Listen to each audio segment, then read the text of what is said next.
Hello students, welcome to our channel மாணவன் ஆசிரியர். இந்த தடவை நம்ம என்னோட பார்க்க போறோம்னு பார்த்தீங்கன்னா 12th standard economics public examination March ஏப்ரலுக்கான கவர்மெண்ட்டோட official A type question paper தான் பார்க்க போகிறோம். ஸோ அது பார்க்கறதுக்கு முன்னாடி மாணவன் ஆசிரியர் யூடியூப் சேனல் சப்ஸ்கிரைப் பண்ணி கீழே இருக்கக்கூடிய பெல் ஐக்கானை ப்ரெஸ் பண்ணி ஆல்னு வச்சுக்கோங்க.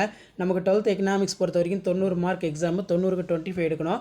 ஸோ கண்டிப்பாக இந்த கொஸ்டின் பேப்பரில் இருக்கக்கூடிய 1 மார்க் கொஸ்டின் புக் பேக் என்னென்ன கேட்டிருக்காங்க, இன்சைட் என்னென்ன கேட்டிருக்காங்கன்னு சொல்லி 1 by 1 அனலைஸ் பண்ணுங்கள். லாஸ்ட் மினிட் 12ஆம் வகுப்பு மாணவர்கள் உங்களுடைய பொருளியல் பொதுத் தேர்வுக்கு ப்ரிப்பேர் ஆகிறதுக்கு கண்டிப்பாக இந்த கவர்மெண்ட்டோட அஃபிஷியல் ஒரிஜினல் கொஷின் பேப்பர் யூஸ்ஃபுல்லாக இருக்கும். இதான் கவர்மெண்ட்டோட அஃபிஷியல் ஒரிஜினல் கொஷின் பேப்பர். இந்த கொஷின் பேப்பர்லேருந்து கொஷின்ஸ் எல்லாமே உங்களுக்கு ரிப்பீட் ஆகும். மறக்காத வீடியோ ஃப்ரெண்ட்ஸுக்கு ஷேர் பண்ணிட்டு பாருங்கள். மாணவன் ஆசிரியர் யூடியூப் சேனல் சப்ஸ்கிரைப் பண்ணி கீழே இருக்கக்கூடிய இந்த பெல் ஐக்கானை ப்ரெஸ் பண்ணி ஆன் வைங்க. அப்போ தான் நான் அப்லோட் பண்ணக்கூடிய கவர்மெண்ட்டோட அஃபிஷியல் ஒரிஜினல் கொஷின் பேப்பர்லாம் உங்களுக்கு நோட்டிஃபிகேஷன் வரும்.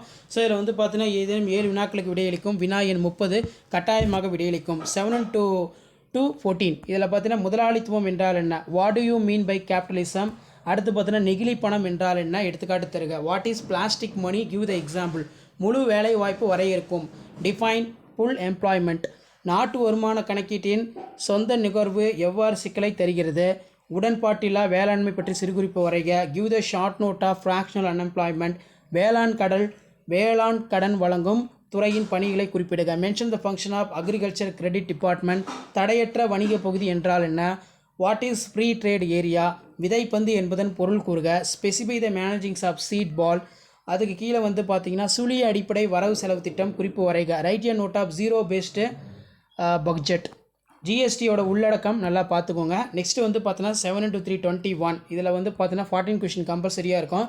தனி மனிதர் வருமானத்திற்கும் செலவிடக்கூடிய வருமானத்திற்கும் உள்ள வேறுபாடு என்ன, டிஃப்ரென்ஸ் பிட்வீன் பர்சனல் டெபாசிபிள் இன்கம், கின்சன் கோட்பாட்டை விளக்குக, நேர்முக மறைமுக வரிகளுக்கிடையே உள்ள வேறுபாடுகள், வெளிநாட்டு நேரடி மூலதனத்தின் நோக்கங்களை குறிப்பிடு, கழிவுகள் என்பதன் பொருள், சார்க்கின் பணிகளை சுருக்கமாக கூறு, நிதி ஆயோக்குடைய பணிகள், வரியின் ஏதேனும் 3 பண்புகளை கூறு, மின்னணு வங்கி முறை பற்றி எழுதுக, பல்வகையான உடன் தொடர்பு பற்றி கூறி எழுதுக.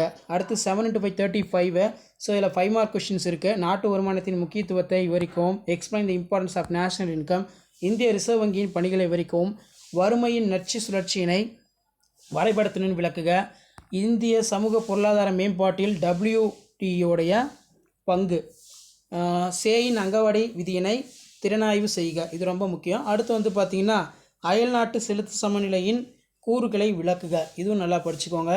ஸோ அதுக்கு கீழே வந்து பார்த்திங்கன்னா நமக்கு explain the compounds of balance of payment account, வணிக சுழற்சியின் பல்வேறு கட்டங்களை விவரிக்கும் அல்லது குறிப்பு எழுதுக, பொது கடன் முதன்மை பற்றாக்குறை, write the note of public debit.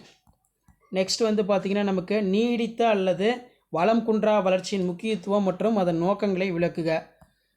So இதில் இருக்கக்கூடிய கொஷினை நல்லா படிச்சுக்கோங்க. திட்டமிடுதலுக்கு எதிரான வாதங்களை எடுத்துரைக்கவும், பேரின பொருளியலின் பரப்பிலையினை விவரிக்கும். ஸோ இதான் வந்து பார்த்தீங்கன்னா 12th standard economics public examination March ஏப்ரலுக்கான கவர்மெண்ட்டோட official A type question paper. So மறக்காத வீடியோ ஃப்ரெண்ட்ஸுக்கு ஷேர் பண்ணுங்கள். மாணவன் ஆசிரியர் சப்ஸ்கிரைப் பண்ணுங்கள். வீடியோ ஃப்ரெண்ட்ஸுக்கு ஃபார்வர்ட் பண்ணுங்கள். தேங்க்யூ.